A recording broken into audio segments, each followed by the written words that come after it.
As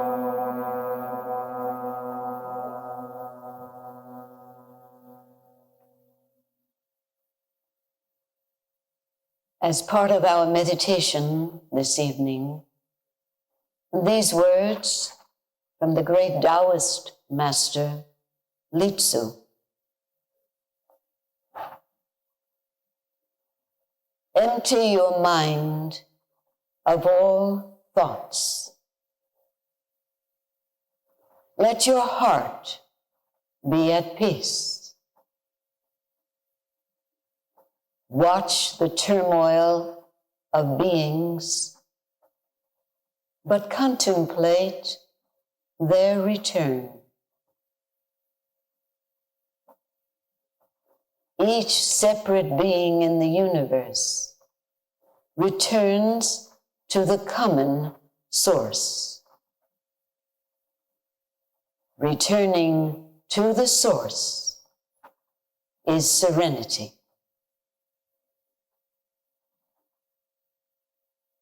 If you don't realize the source, you stumble in confusion and sorrow. But when you realize where you come from, you become naturally tolerant. You become disinterested. You become amused. Kind-hearted as a grandmother, dignified as a king.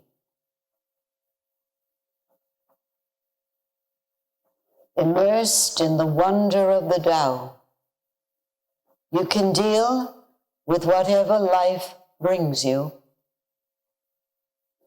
And when death comes, you are ready.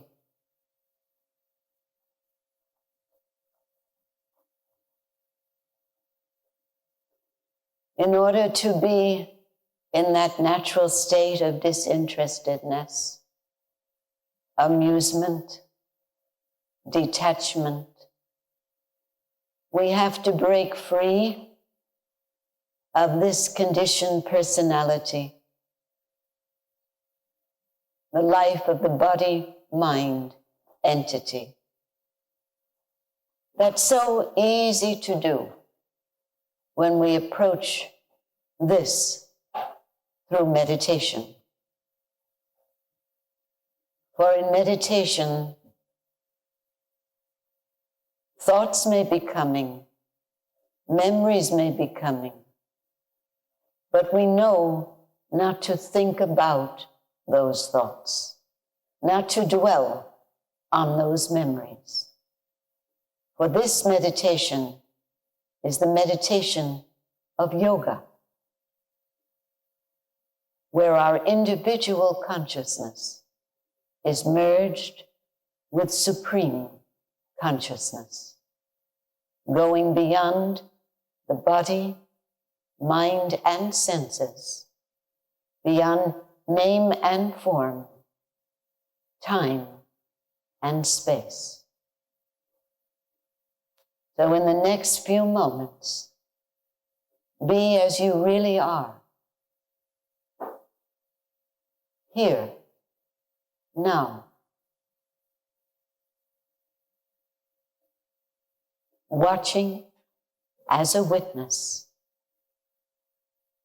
all that moves, all that changes, while the witnessing eye itself remains motionless and changeless. Be in contact with your witnessing eye. I'm very glad to see you, and it's very meaningful, I think, that some of you who are new came on a weekend like this. It's easy to come when it's gorgeous here. The sun is shining and the grounds are so beautiful, not muddy, and you can walk around barefoot and have a lovely time. But when it's this way, and you still feel that magnetic pull, and against all logic, you come. And then you're greeted by this lady who says, very good evening, good night to come. When it's raining and muddy, and here you are. Because it tells that there's an ancient connection, an ancient magnetic current bringing you back home, not to this building, not to this ashram necessarily, but home to where, as Litsu put it, our source is. This is where we belong.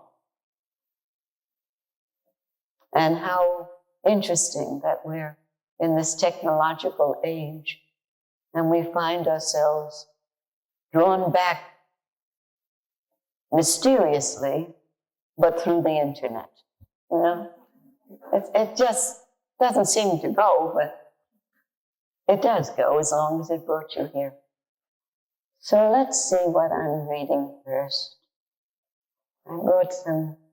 We started something very interesting last week. We started to look into the Gospel of St. Thomas to learn that he and Jesus and those around Jesus were true Vedantists in their understanding of the mystery and the magic of living as God itself. By the way, I don't want to not thank Zaina. There's a quiet force at the ashram. She won't even look at you because she's so quiet. But you set up this room, didn't you, Zaina? You're guilty as charged, right? But she does every Saturday by herself usually. So thank you, Zaina. Thank you, Surat, who came through the mud with all that equipment and the rain. So thank you for doing that and preserving this. Many people are very happy that these are videos that you can watch in the future. I don't know if they'll be available to purchase, but it's a record of these days of when you were here and the talks you heard, the readings you heard. So he's doing everyone a very great service.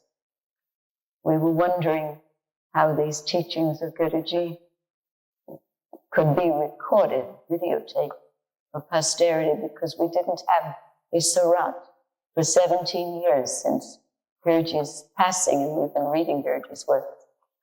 And he just arrived. You fell through the rabbit hole, Surat, along with Trixie. So what I've been doing, and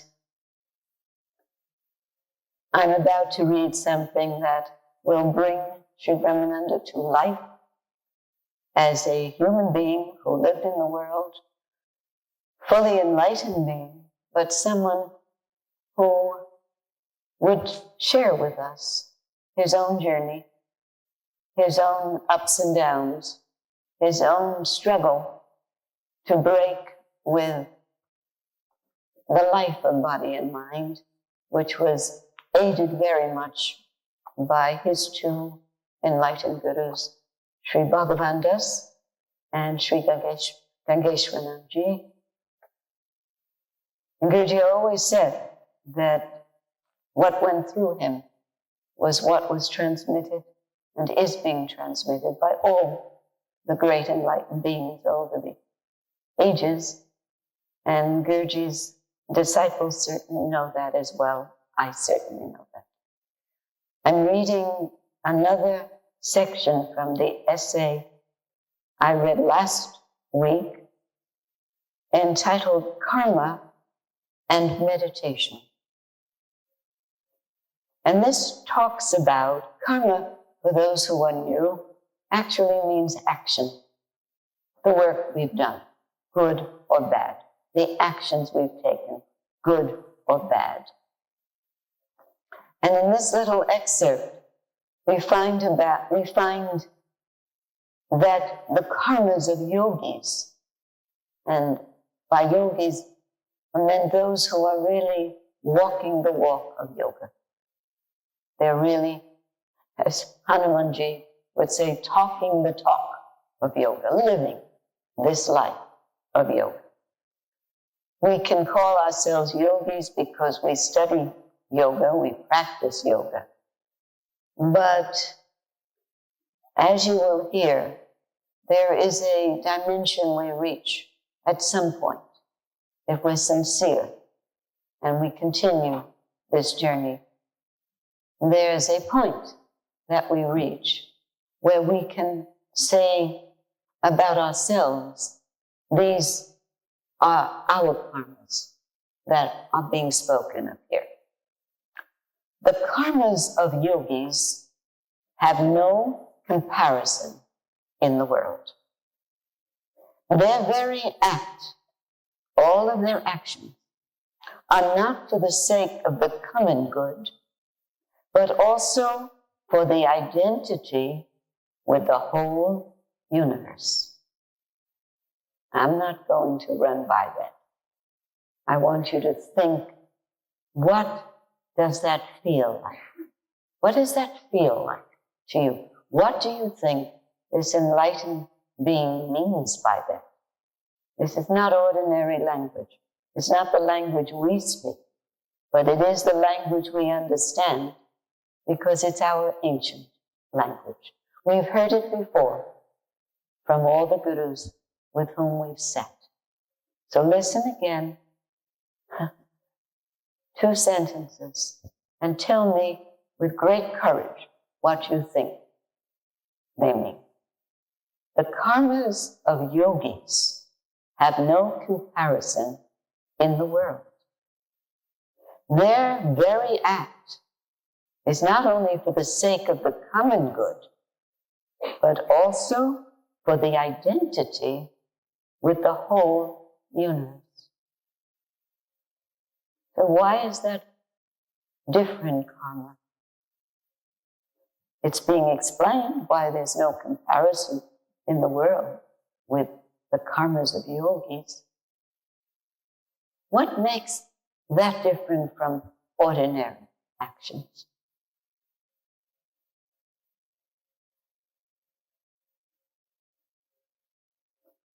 Their very act is not only for the sake of the common good.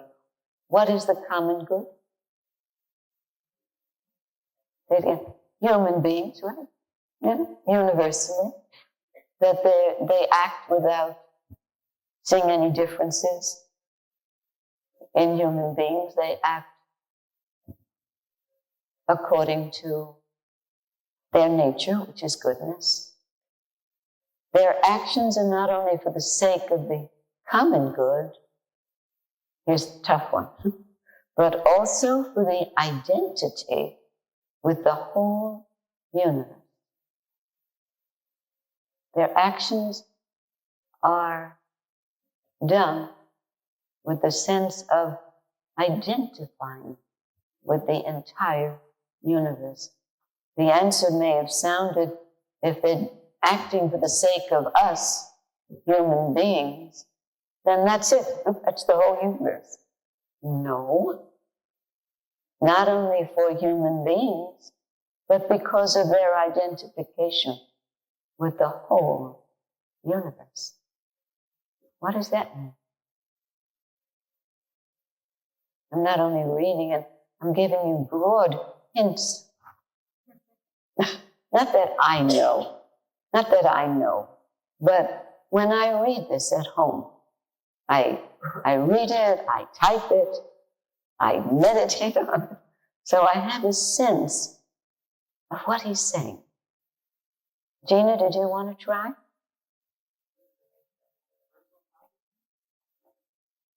That's a high answer. It's probably right, but I'm not sure. The word identity. But what he liked us to do, and that's why I've been taking it made me write Dharmadev, it may take an hour. Dharmadev, he was dictating this to me. I was typing and he said, don't bring 2 readings, this is going to take an hour. Right? I hope not, because once you have the knack of understanding enlightened beings, it's like learning a new language. You begin to think as they do. You begin to understand instantly their meaning. And you find yourself even behaving as they do. Your actions become similar to their actions. You see, in the universe of these enlightened beings, they're not in touch with only the human beings that exist now.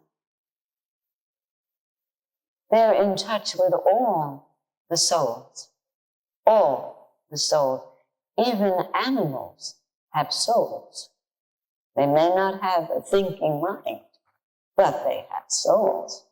You tell me, you look in the eyes of a dog or a cat, even a mouse or a gerbil. You can see the souls there, sometimes more exposed than in human beings. Haven't you ever wondered why these dachshunds, you know how low they are to the ground? You walk into an elevator and there's a little dachshund. I used to have a dachshund living on my floor. Little dachshund. As soon as you enter, what does he do? He raises his head to your eyes. You ever see that? He could have looked at your ankles, but they lift their head to make contact with your eyes. Isn't that astounding? I don't know if a mouse does it, but a chihuahua does it. Dogs do it. Right? I know. That was always mysterious for me. And I paid attention. If they respected me enough to lift their head way up, I would peer down at them. So they're in touch with the souls that may not be in forms. They're in touch with the consciousness everywhere. They're in touch with the moon, with all the moons, all the galaxies, all the suns, all the planets, through radio waves. They're receiving and transmitting, receiving and transmitting. So they are spreading through their actions peace, love, compassion, as we did when we chanted the healing prayers, to distant planets that aren't even being picked up by our limited instruments. We don't know what's beyond the Hubble lens. We don't know what's really out there. We only have a sense of it.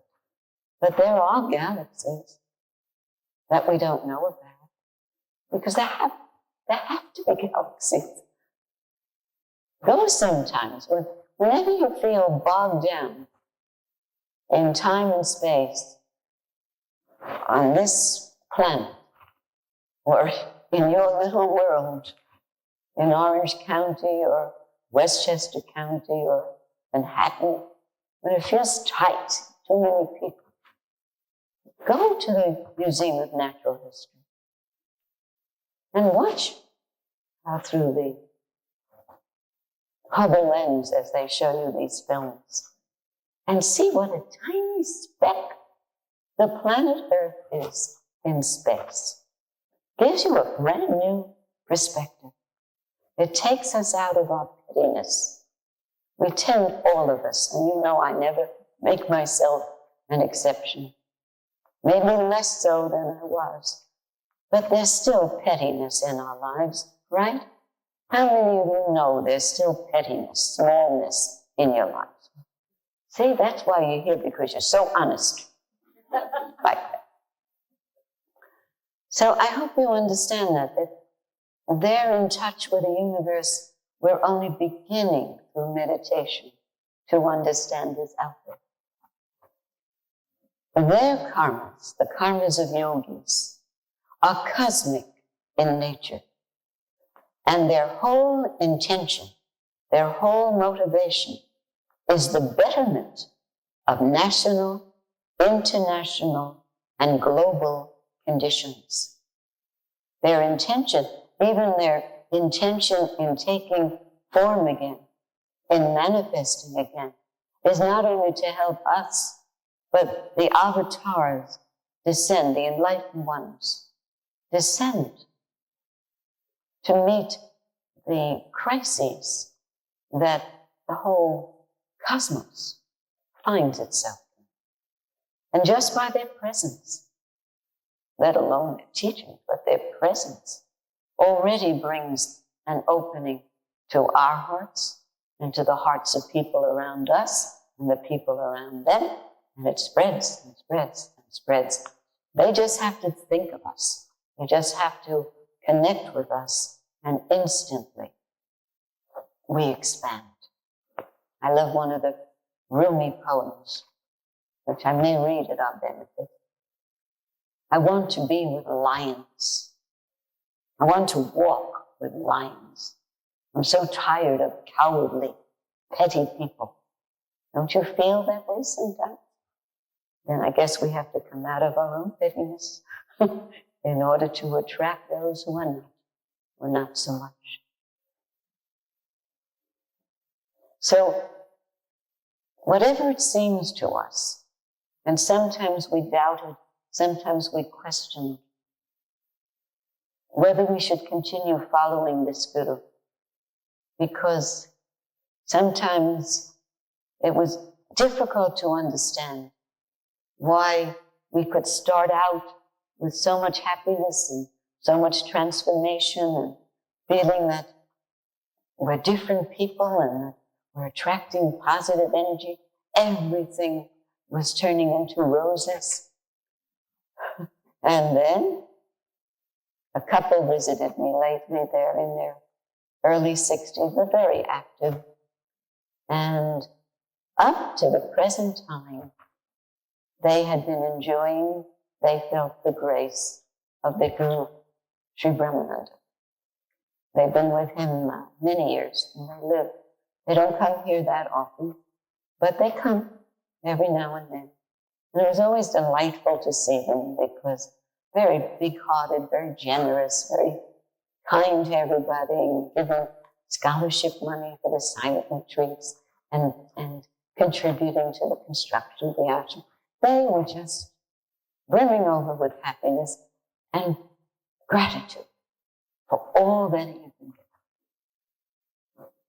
Until a month ago. They wrote to me that they won't be able to come so often, but they will come once in a while. But the husband was laid off after working probably 30, 35 years at the same place, and that she was cut in salary, and everything just turned inside out. But her language was, it's all right, we're fine, don't worry. And we feel so full and enriched by all the years we've been coming to the programs and to the ashram. So I felt they were all right until I saw them. They had always been looking at least 10 years younger than their age. They looked in their maybe early 50s. Very dynamic, and very energetic, and full of affection and sweetness. Very bright people. I think both have masters. And when I saw them a couple of days ago, they looked like orphans. They looked as though they had been abandoned in a basket in front of the door of a church. They came, they didn't even come to stay. They had come to see us. But they just wanted to connect with the two of us because we're closer to their age. And the light had gone out of their eyes. They weren't shining anymore. And the man said, 20 more days and I'll be retired. And I said, you all right with it? Oh, yes. So they talked as though they were all right. but the light had left them. And my sense was, because I've seen this happen time and time again, and it doesn't have to be during a financial crisis. It doesn't have to be for that reason. Any time our conviction, our belief in our Guru, that our teacher, our inner teacher, our outer teacher, any time that trust is shaken by events, it hits us as if we had stroke, because it completely explodes our security in this world. Unless you know that this time was inevitable. I'm going to ask this question, but I won't wait too long for an answer because this is so deep. The Guru strokes us when we need to be stroked. He strokes us. And sometimes people need long stroking so that they calm down and can love again and feel that they are being loved again unconditionally. And it takes one lifetime, 2 lifetimes, many lifetimes, sometimes only years.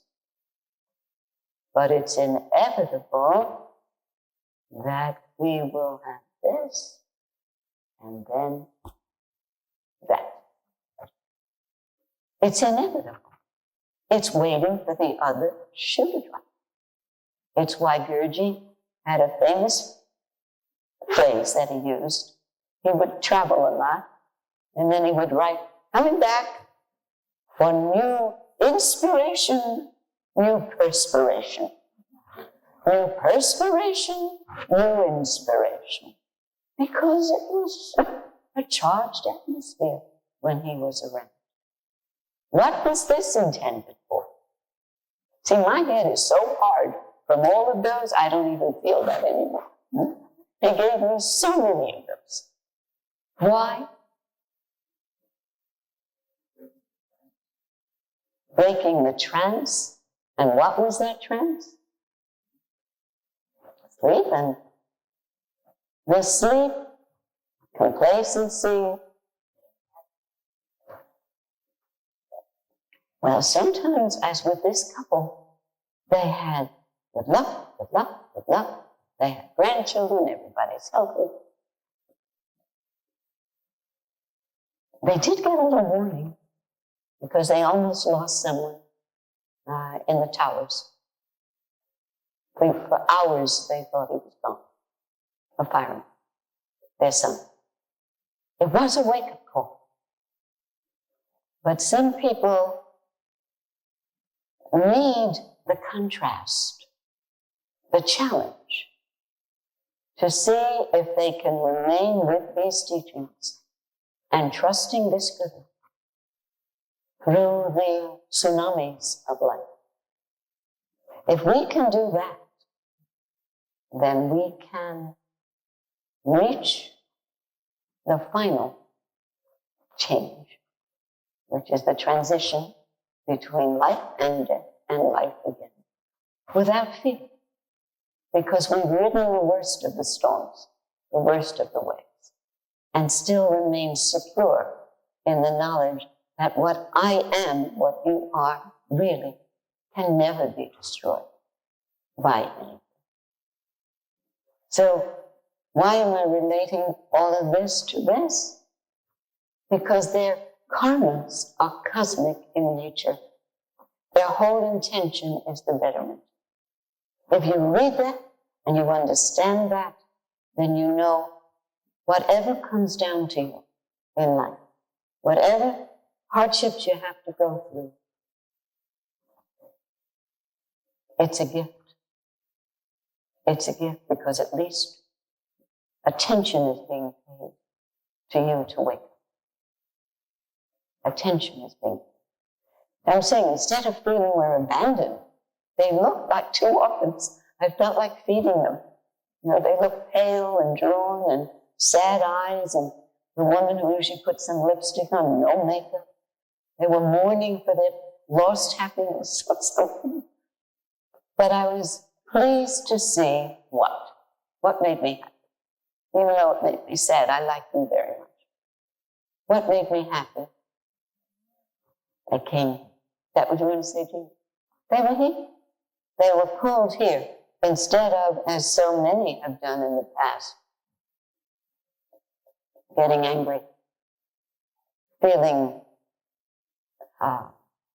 used, they've given money, feeling rejected, feeling they had been exploited, although nobody exploits people here. In fact, we have trouble getting to leave something. We don't take their money. We pay them to leave something. This is not a cult.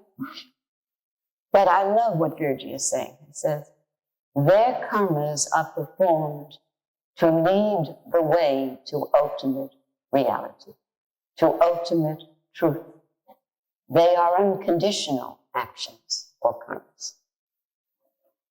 Why? In other words, why are their karmas always performed to lead the way and are unconditional karmas? Actions without what? Unconditioned actions without expectation or need for reward. If this ashram hadn't survived some of the more difficult periods we've been through, with the crisis, was still in need of funds for the buildings and to make repairs and roads, and there's a lot of work that's needed. But you don't know, we've been through worse times here at this ashram. We're here since 1964. It's a very long time. It's almost 50 years. And we've been through worse times, right? Right? We were almost closed down. Not because of lack of funds, that too. We had to really ask people to help us with paying the mortgages. But also because of internal problems here that needed addressing. And Gurdjieff said, that's the whole thing. There's money all around, millions of dollars, but your heart has to be pure, and your heart has, meaning all of us, the ones who live here, people who come visit. There has to be a feeling of unconditional trust through all the ups and downs of your life. It's all for good. And if you're here, it's because you have been with gurus before. You may not be with gurus in their physical form, but you are with gurus in their formless form, speaking through the akasha, through the space, speaking through their disciples, through the teachers whom they trained. You can catch the flavor. You're catching it right now through his words. Why are they unconditional karmas, he asks? Because the yogic path he treads is a selfless path which does not bind. For all others, karmas are white, black, and mixed. Karmas, remember, actions are white, black, and mixed. But for the yogi, they are none of these. When he has attained perfection, his zeal and enthusiasm and action follow the road of duty and discipline. The duty to the Supreme and the discipline of cosmic love. You know I'm going to ask you about that. Who would, other than a guru, combine discipline with cosmic love? The duty to the Supreme, we can understand that, right? Our duty is to meditate, make contact with a higher self as yogis. He says, the yogis' karmas follow the road of duty and discipline. The duty to the Supreme, the duty, the responsibility, what we owe to Supreme Consciousness for all that we are and all that we have. Discipline of cosmic love. What did you feel from this? By the way, don't be afraid to answer because you feel you're new, first time at the ashram. Nobody's new here. You're just picking up where you left off last lifetime if you're coming for the first time. Many people find they know these answers because they've been vibrating in them for centuries, but dormant because we've been distracted by other things. What is meant the discipline of cosmic love? Who knows? We don't know, but let's have fun. We spend so much time and energy on nonsense. Why don't we spend some time and energy on a question that's important? Anybody have some wild idea?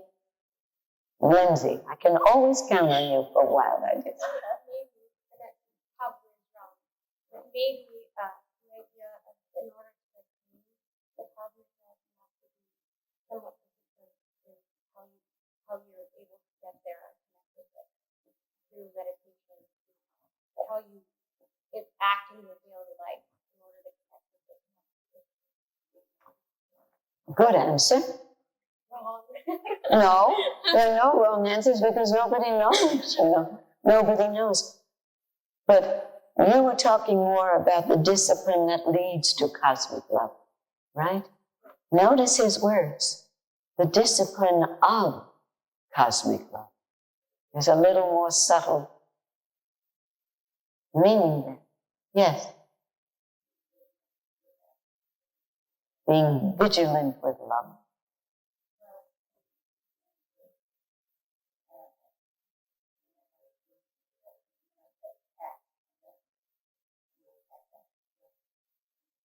If you're going to attack the darkness, it's best to attack it with love.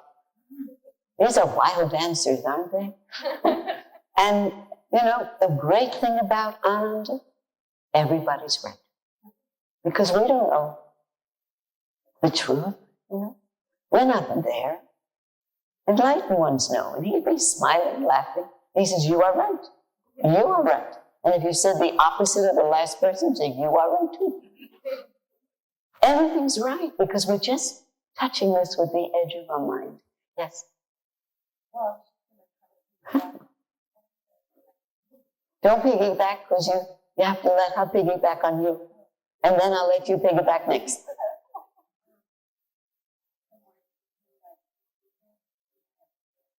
Inclusive.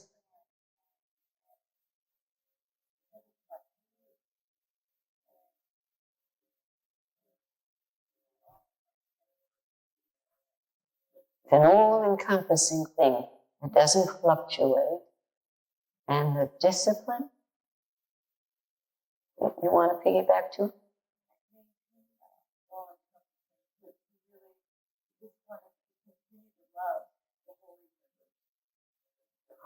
Wow, it's a big order.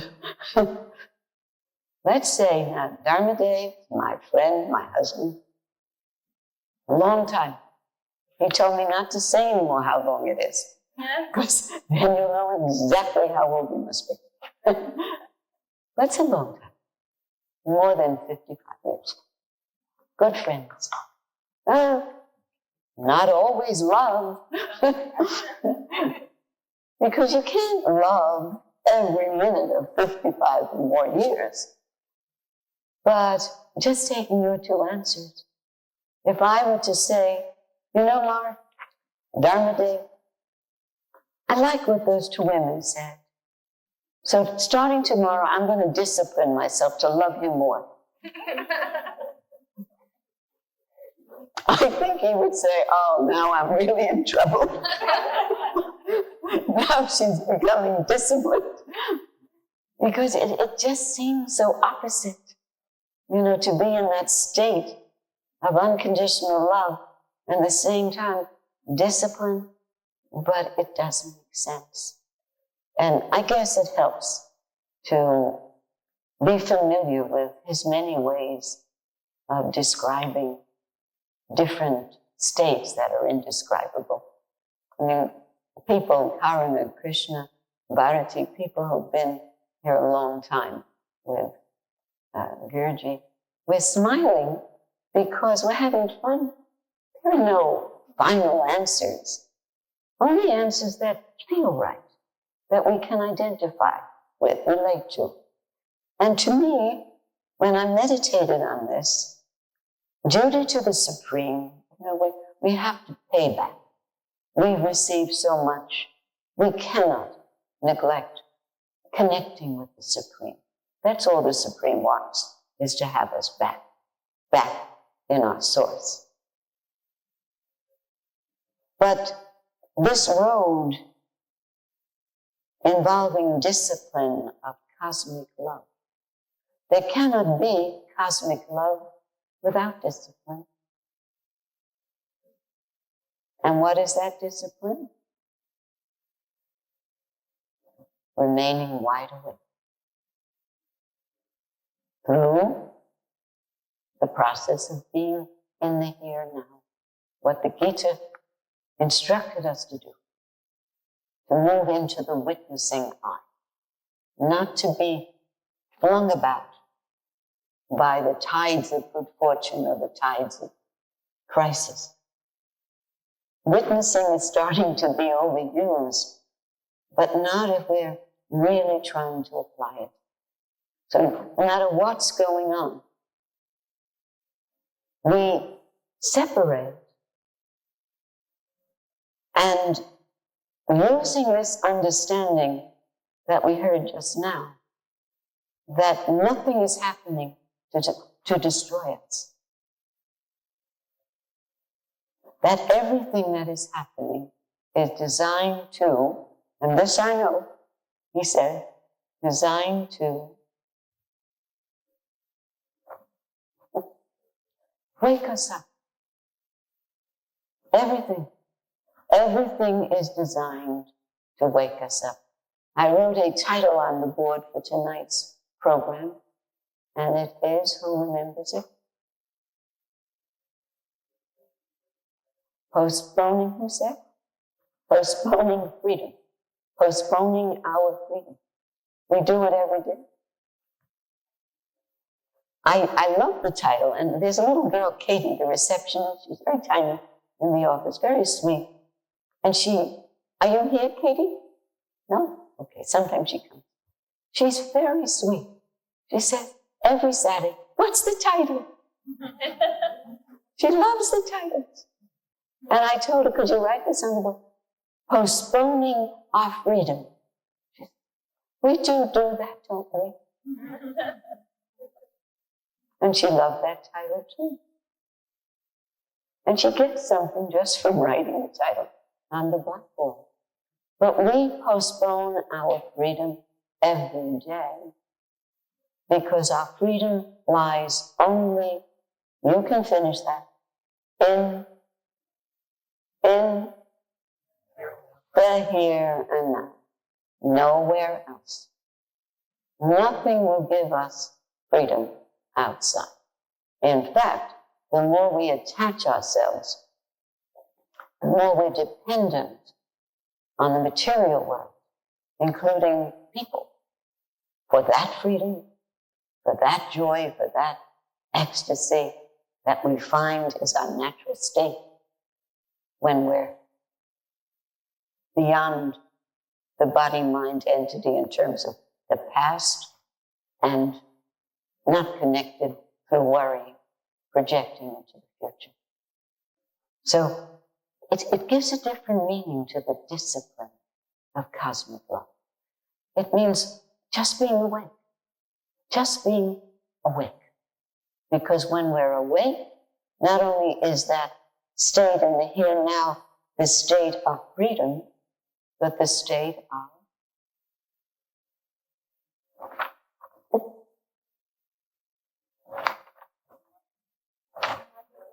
cosmic love. You're so high, you people. Cosmic love. But the discipline is needed just to stay awake, not to continue with the old tendencies. Patanjali said very well, we said this afternoon, once we have gone beyond our old habits and tendencies, then we can begin this journey. I said, begin this journey?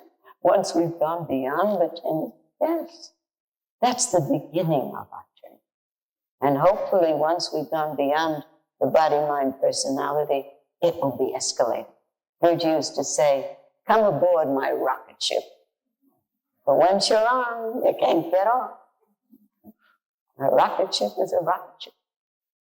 And when he said it, we were all ready to go. When he has attained perfection, his zeal, his enthusiasm, all of his actions follow the road of duty. What he owes to Mother Nature, to Supreme Consciousness, and discipline. The duty to the Supreme and the discipline of cosmic love. Success or the lack of success are one and the same to him. His principal aim is righteousness. His principal concern is truth. They are so important to him that there's nothing he would not sacrifice for them, including his very life. His undying, endless love for truth, for righteousness, and self-sacrifice are the yogi's natural characteristics. In simple terms, in the beginning, we didn't miss one program, and he had programs in the city. This ashram was open only on weekends. We would, every weekend, no matter what the weather, blizzards and windstorms, we would drive up. Time disappeared. We didn't know it was Friday or Monday. We didn't know what it was. It was a magical carpet we were on. Time disappeared when we were around this amazing, extraordinary Guru. And during the week in New York, he was attending university and studying, but having yoga classes and programs. And I was asking Dharmadev, I was trying to remember that in the 60s, when the ashram was open only on weekends, he had, in addition to 2 programs in the city, we had always a city place, as we do once a month in the city now. But in addition to those programs, his apartment was open. It was an ashram. It was open for anybody coming in any time of the day. And sometimes in the evening, if they came into the city and couldn't find a hotel room, go to his place and stay in one of the rooms there, because there were about 4 little rooms that people used for meditation. Often we would come in and there would be 4 people in sleeping bags in the middle of his room. He was just, of course his place was open. It was an ashram. Wherever gurus are, their places are ashrams. But in addition to that, Dharmadev was working in the city in New York, and I would pick up our son, we lived in the city, and we would go down almost every evening, because he was a great cook. And a few other reasons. But he made the most delicious meals. And he somehow managed to feed maybe 5, 10, 20 people in an evening. Everybody got a little portion of something. And the children came and enjoyed. He would show them anatomical slides. And he'd sometimes bring from New York was New York University Hospital, Bellevue. He would go and bring back the brain of a pig in formaldehyde. And I remember the children begging bread because they couldn't stand the smell of the formaldehyde. But he was like God to them. It was just an amazing program. But he was all the time, through any avenue that people needed, his main reason for doing anything was to wake us up. He would gather us with his cooking, but then at the end of the meal, we would sit down, and then he would come out with these statements, or have an essay read that he had just written in the morning. So, most important was not what he said, what he wrote, but what he is. And that has stayed with us. He's just as alive today to us. His essence, because he traveled a lot. We hardly saw him in the 60s. Maybe 4 or 5 months of the year. The rest of the time, trips. One time, I was away a year and a half. Another time, 5.5 years. So we're accustomed, and I think it was intentional, we're accustomed to feeling him, his presence, when his presence wasn't there, or isn't he? It's the same feeling whether he's in Schenectady, or California, or Thailand, or China, or India, and we're here, or he's hovering in space.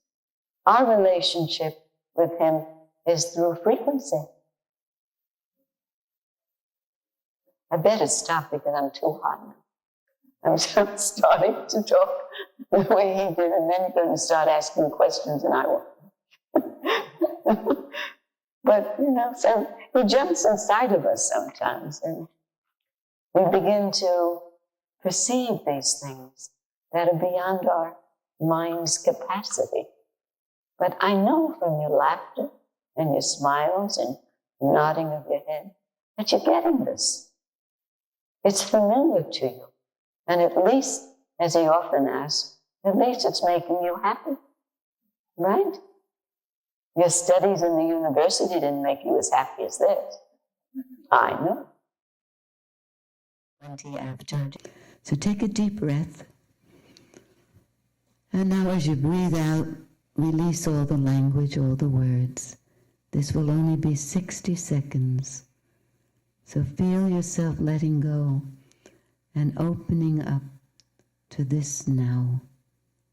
Feeling it, perceiving it, imbibing it.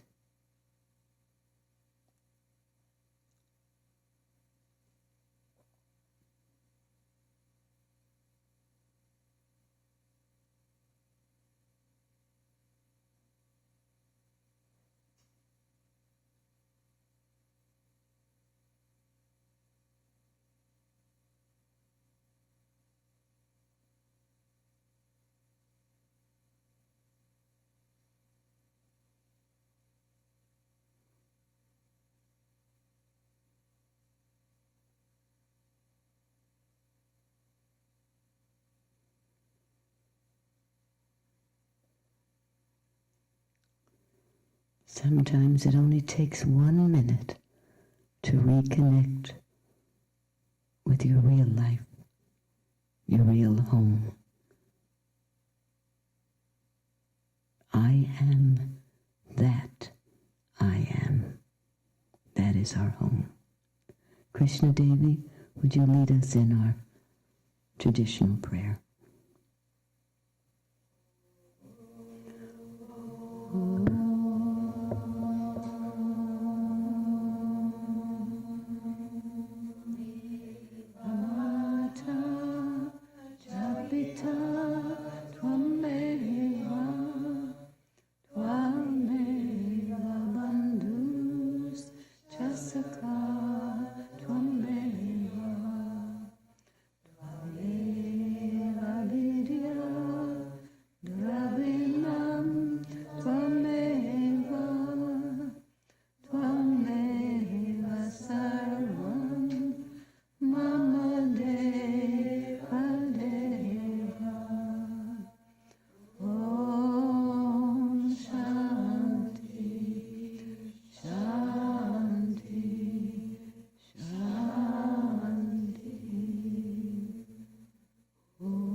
Krishna Devi. And if some of you are feeling very high, that you may need a designated driver, take 2 cookies. Chocolate chip is a great way to come back